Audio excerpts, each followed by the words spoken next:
want to make sure that everything going, maybe?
Ask him, hey, what the heck is up with, you know, whatever thing?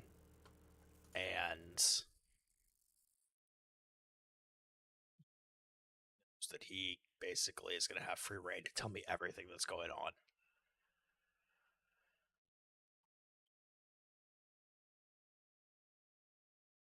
So that's always fun. Actually curious now about how I'm coming over on everything.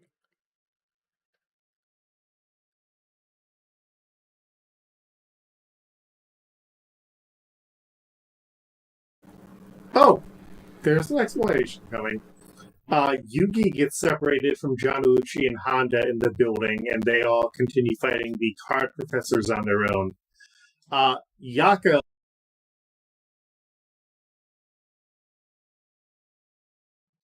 Cool.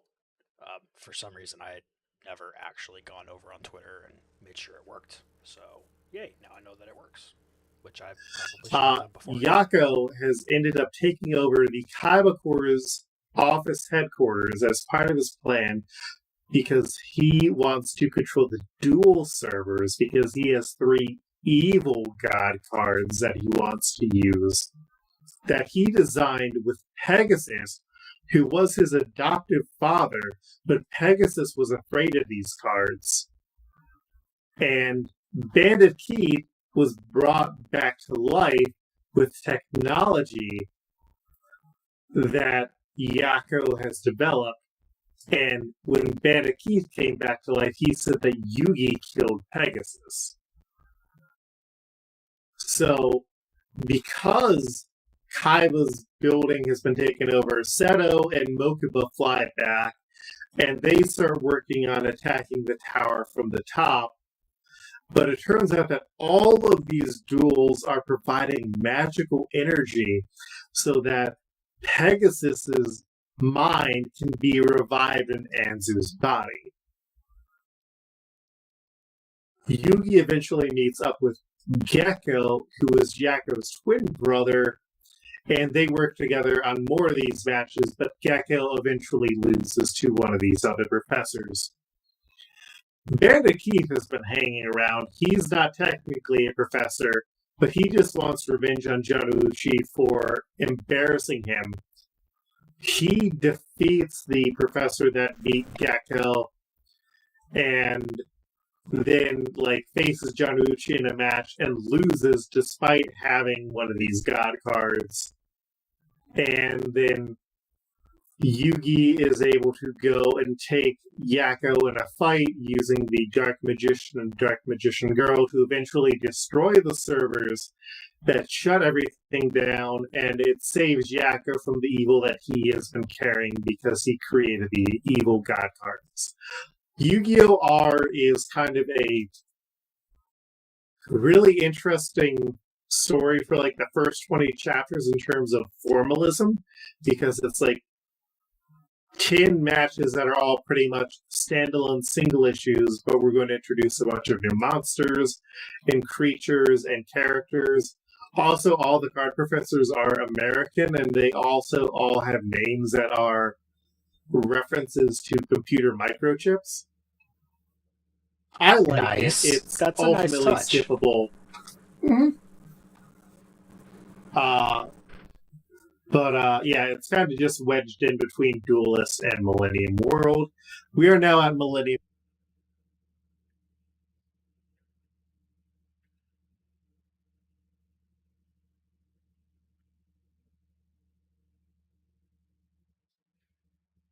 References to computer microchips.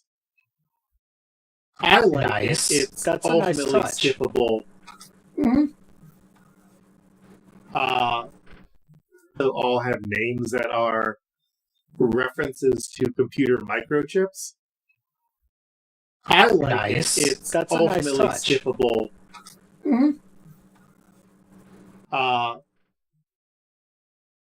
We should not be able to hear at all.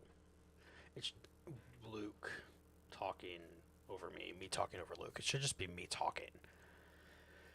I don't know why it's doing this. Is to computer microchips. I like Nice. it. It's That's a ultimately nice touch. skippable. Mm-hmm.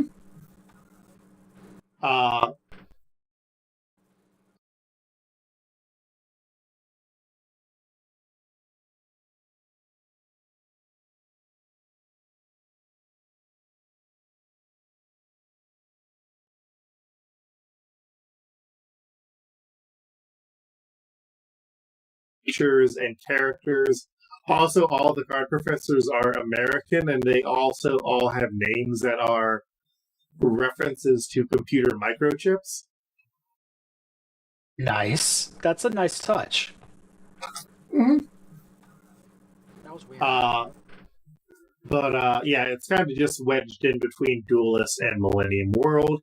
We are now at Millennium World, the last part. So Sugoroku just casually mentions that he knows about the Pharaoh, and he's like, hey, Yugi, as long as you've got this puzzle, you're going to keep getting tested. Also, he never really says it, but the Pharaoh saved him because, like I mentioned way back at the top, he was hired on by Tomb Raiders to solve puzzles, and the Pharaoh ended up saving him. That way he could take out the Millennium Puzzle.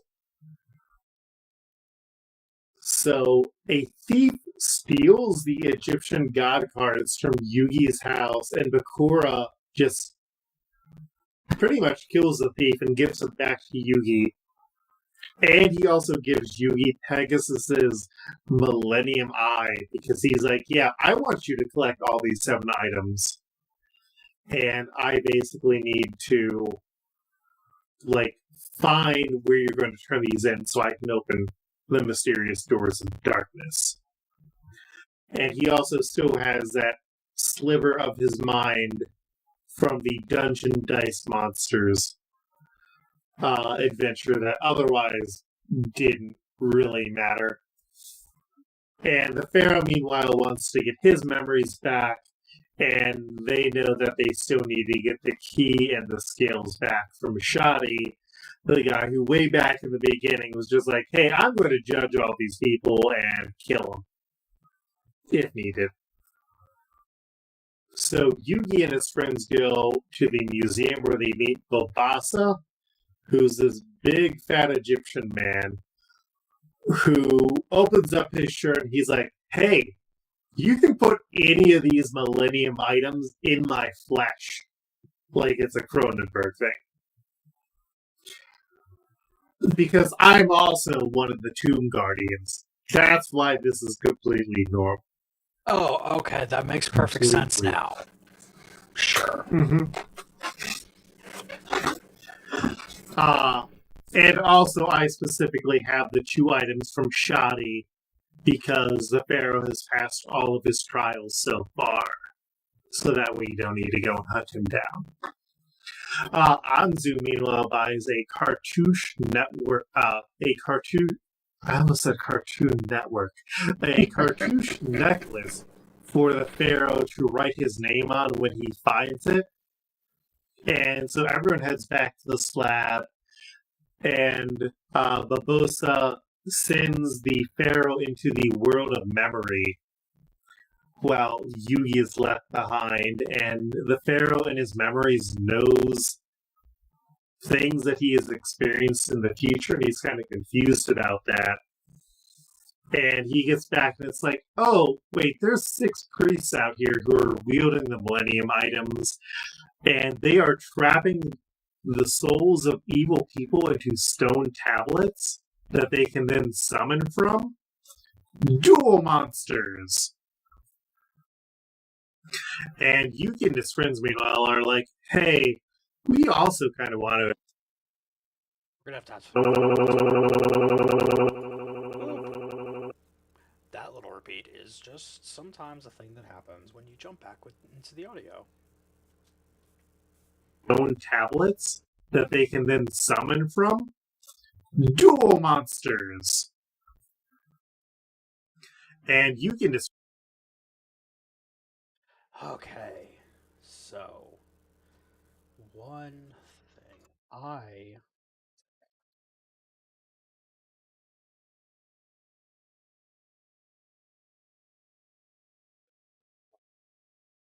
Cool, you guys actually saw it.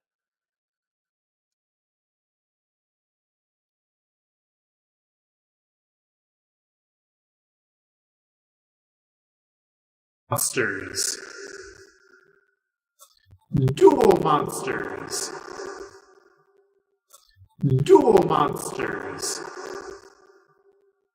Duel monsters. Duel monsters! Duel monsters! Duel monsters! Duel monsters! Duel monsters! Evil people into stone tablets that they can then summon from? Duel monsters! And Yugi and his friends, meanwhile, are like, hey, we also kind of want to explore these memories and help the Pharaoh find his name. And Bilbas is like, all right, I'll let everyone in using the Millennium Scales to prove that you're not evil. And so it's like, Anzu, you can get in. Honda, you can get in. Jonouchi, you can get in. Bakura, you're mysteriously, like, super evil. You're not allowed in here. And Bakura's like, oh, man! Because he already has that fragment in the Pharaoh's mind. And, like, there have been a few times where we've seen the divide where, like, Yugi's mind is like, oh, sunshine and games and bright sides, and the Pharaoh's mind is literally a horrifying nightmare maze full of traps. And so Yugi's friends end up in there. So in the past, we see that Bakura is the king of thieves who arrives with the corpse of the Pharaoh's father. And he's like, hey,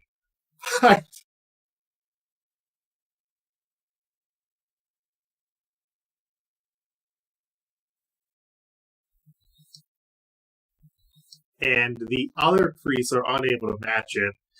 And he wants to get all 7 items to be powered by, so he can basically get the powers of the god Zork Necrophates.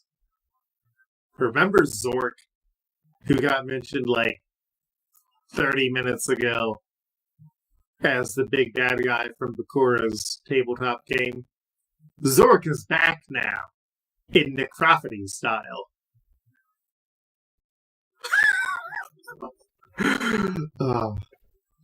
I don't even know if my mic is going to pick up those random noises I made. I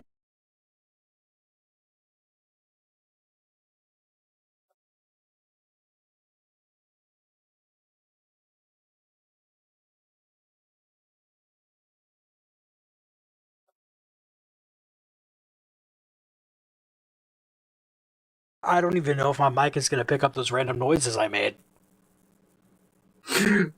I like it because sometimes it looks like your video is just not moving, and I can't tell if that's you being unresponsive or just the video pauses.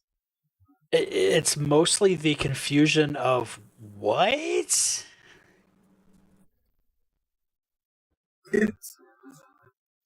the dark god Zork Necrophates, who Bakura serves. And anyways, the Pharaoh stops Diabound by summoning Obelisk, the Tormentor, and Bakura runs away. Priest Seto and his adoptive father Akhenaten, who wields the Millennium Eye, meet because they're like, hey, Bakura kind of just kicked everyone's butt. We need to get some stronger souls. And so the priests start training with their souls. Mahato, who is a sorcerer priest and wields the Millennium Ring, is like, I'm going to go after Bakura and handle this thing. We are going to go to a locked tomb cage match. My soul versus his soul. And my spirit, the Magus of Illusion, versus Diabound. And he dies, but everyone thinks that Bakura also dies. And Seto, meanwhile, is like, hey, we keep finding all these spirits and evil people. What if we got the opportunity to round up all these evil people? I think I've got a plan here. And the Pharaoh's like, yeah, no, you should round up all the evil people. And Seto's like, yes, and we'll also round up anyone who opposes you. That's great idea. Great idea. Meanwhile, Yugi and his friends realize that the way that they need to get through the mind maze is to remember that they want to find the Pharaoh's real name. And so they enter into the memory world as sort of ghosts who can go anywhere except for the palace. And as they are kind of wandering around, they find a woman with white hair and blue eyes. Moments before Priest Seto finds her, and there's an angry mob who's like, "Hey, there's that woman. She's been seen around some sort of dragon. She's different than us, which means she can't be trusted." He's like, "No, you all can't be racist against this woman.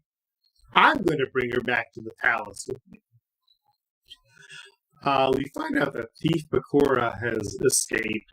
He now wields the Millennium Ring, and he goes after Akhenaten, and he's like, "Hey, dude, you're the guy who protects all these monsters and stuff. I'm going to curse you instead of killing you."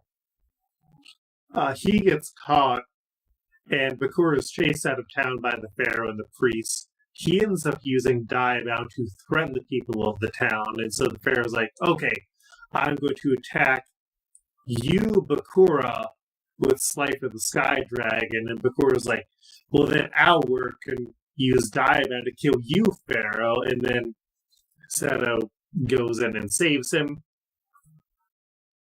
But the Pharaoh's running low on energy. Yugi and his friends appear to the Pharaoh, and he can see them. And with the power of friendship, they are able to give the Pharaoh all of the energy that he needs to be able to summon Ra. And Diabound had the power as a thief to hide in the shadows. And so Ra comes in and brings the light, and Diabound is destroyed. And we got happy times here. We got happy times, Chris. Meanwhile, Spirit Bakura, who is the one that got put into the Millennium Puzzle, sees Akhenaten, and he's like, yeah, this isn't the way that this is all supposed to be. Akhenaten is supposed to be possessed by Zorik Necrophates and lead an army against the Pharaoh. So we're going to use some power, and we are going to reverse time, which separates Yugi and his friends from running into the Pharaoh. And without that energy, the Pharaoh can't summon Ra. Slifer gets destroyed, and because Diabound destroyed Slifer, he now has Slifer's powers as well. So that's the power of two gods. So Shadow Bakura is like, "Hey, Yugi, all of your friends, you aren't allowed to reach the Pharaoh." And the Pharaoh, meanwhile, goes after Thief Bakura, who's like, "Hey, Pharaoh, you're not looking so good there because you have a mortal wound. I'm going to steal that Millennium Puzzle and toss you into a ravine." We then get a flashback 15 years ago, and we find out that the previous Pharaoh had been protecting the Millennium Tome, which Akhenaten read and found a way to make 7 magical items. And he got the Pharaoh's permission to make these items. Unknown to the Pharaoh, they went to Kol Elna, which was the town that previously was the home to all of the engineers of the Pharaoh's tombs, but they turned to thieves. And they killed everybody in that town except for one person. Do you know who that one person is? Of course I don't know who that one person is.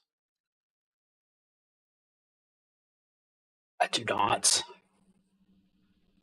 Bakura. Of course. Which is why he's...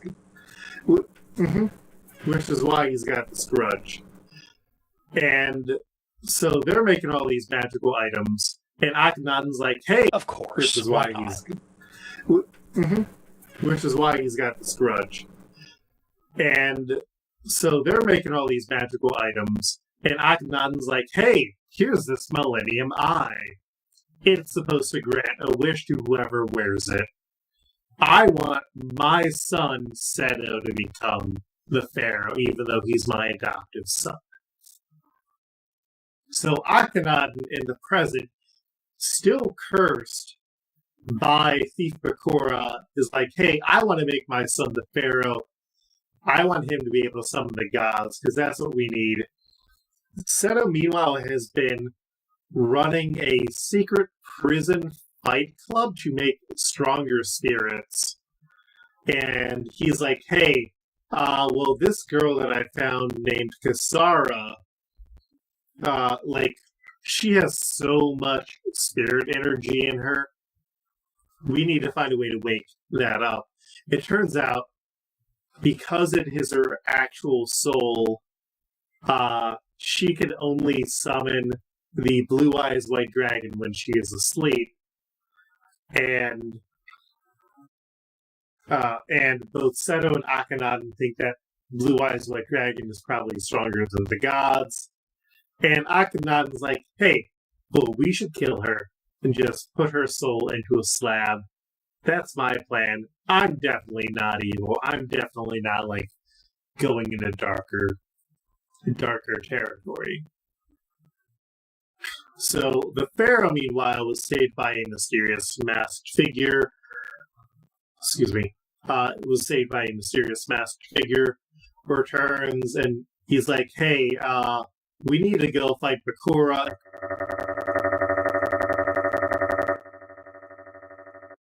Yes, I love that. A little stutter there, just as much as y'all do. Darker territory. So the pharaoh, meanwhile, was saved by a mysterious masked figure. Was saved by a mysterious masked figure. Returns, and he's like, hey, we need to go fight Bakura and Kol Elna. Just you, me, and the guards. Because all the priests are back at the capital. And Bakura's there, and he's like, hey, it's the pharaoh and all of his friends, the people who were, responsible for the genocide of my folks. I'm going to try and murder all of you.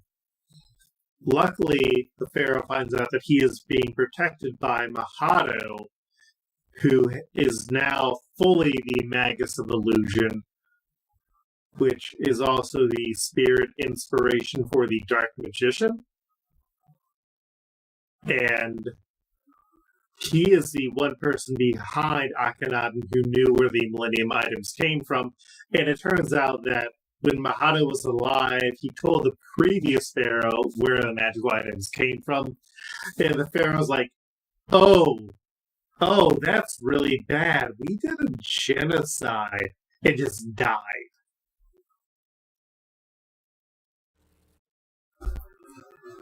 He just didn't.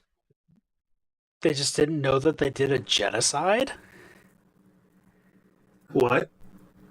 Did this genocide just come out of nowhere? Pretty much. They just went into the shitty part of town, killed 99 people who were thieves, and no one questioned it.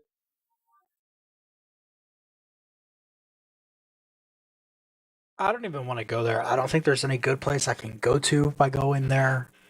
Yeah. It's presented as a awful thing.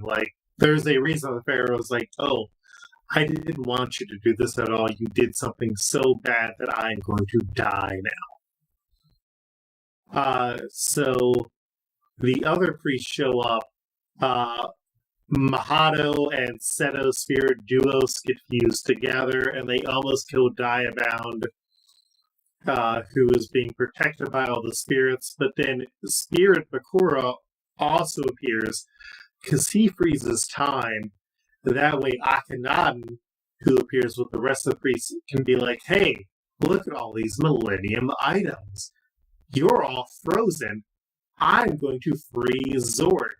Because it turns out that Memory World is a shadow game role-playing game where the Pharaoh is facing off against Yami Bakura, while Yugi and his friends and Spirit Bakura are kind of free agents, and Zork is a special power that Yami Bakura can use to try and win this game.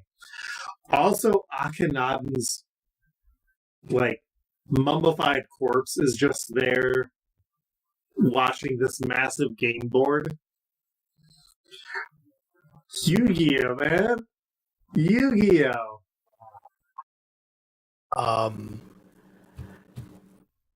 What? The Memory World is all a role-playing game.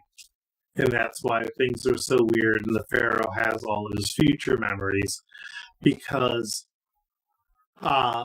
Akhenaten's soul was also stuck in the Millennium Puzzle.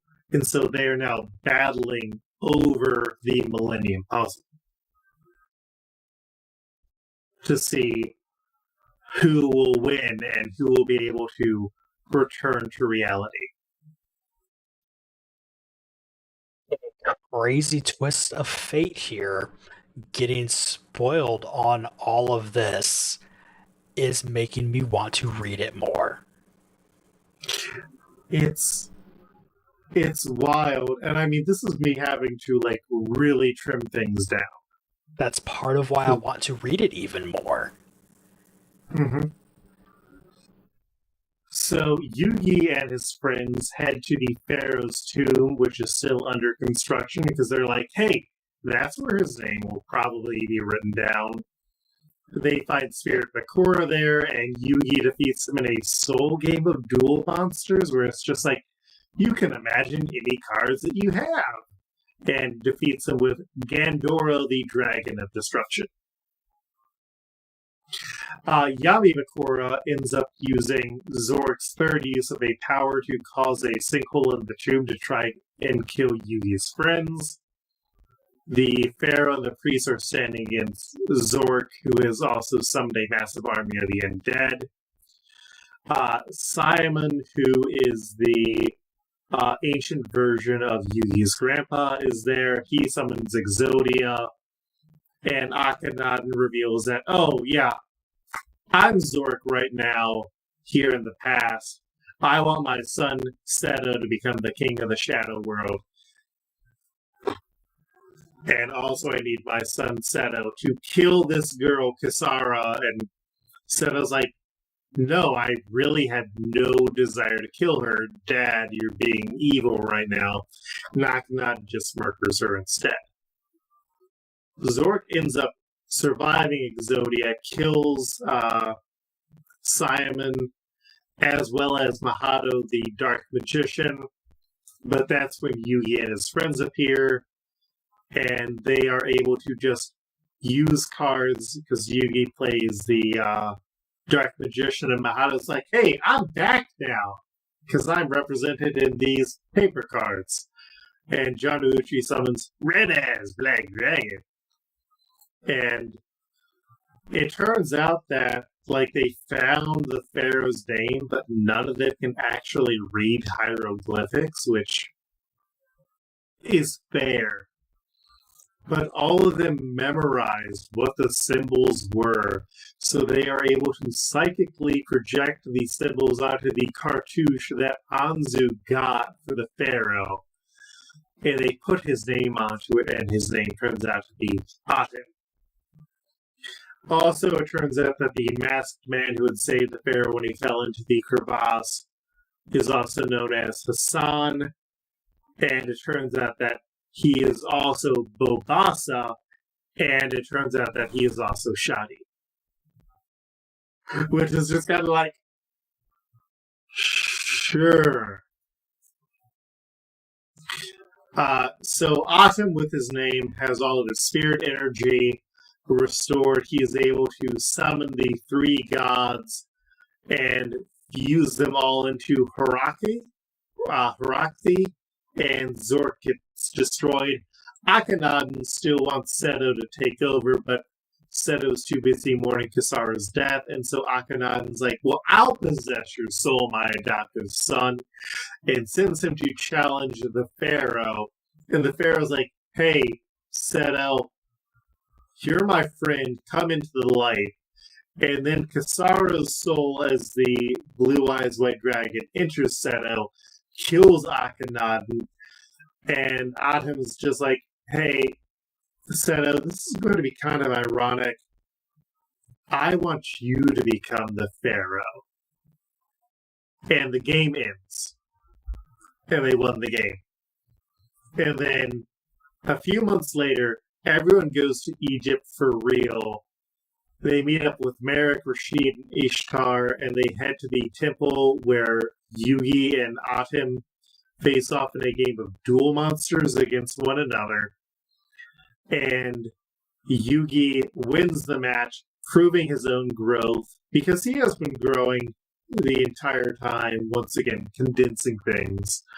And Atom is like, all right, I lost the game. I can finally die. And all the Millennium objects vanish into the temple as it collapses. And that is the end of Yu-Gi-Oh!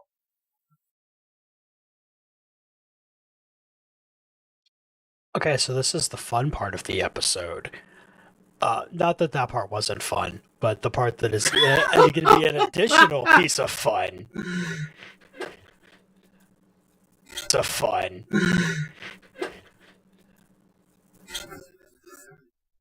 Besides nominally, how does all of this really connect with what you do in Yu-Gi-Oh! Forbidden Memories and Yu-Gi-Oh! The Dark Duel stories as presented in a video game? So, Yu-Gi-Oh! Forbidden Memories and Yu-Gi-Oh! Dark Duel Stories were the first Yu-Gi-Oh! Games that were released in the United States. Yu-Gi-Oh! Forbidden Memories for the PlayStation, Yu-Gi-Oh! Dark Duel Stories for the Game Boy Color. And one way that they are similar is that neither game has a tutorial to really tell you how to play the games, but both of them are focused on the card game side of things. Yu-Gi-Oh! Forbidden Memories specifically has a story rotating between the past and the future, where you are kind of interacting with the past and future versions of all the characters. So you've got like Seto and Priest Seto and Anzu and whatever her historic counterpart would be. And like you've got that. Yu-Gi-Oh! Dark Duel Stories has its own kind of looser narrative to it. But it's mostly that they are card battlers. Also, it is important to note that Yu-Gi-Oh! Forbidden Memories. Awkward timing, I know, but I have just been told dinner is ready. So we're going to have to end things here. Try to finish this up tomorrow night. Looks like I have about 25 minutes of raw audio left, which, knowing how this episode went, excuse me, knowing how this episode went is probably going to be, honestly, probably like 20-ish, 20, well, it's not going to be less than 25 minutes because I listened to the whole thing. It'll be not too long before it's done, but it's just something I'm going to have to live with, because when dinner is ready, I have to go eat. So on that note, I will see all of you next time, and I have some updates to make. If you are following on Patreon, you will get those sooner, because these are ones that everybody needs to have, but Patreon people definitely will get them sooner. So with that, I'm going to go ahead and stop this, and I hope you all have a good rest of your night, or day, or, whatever time period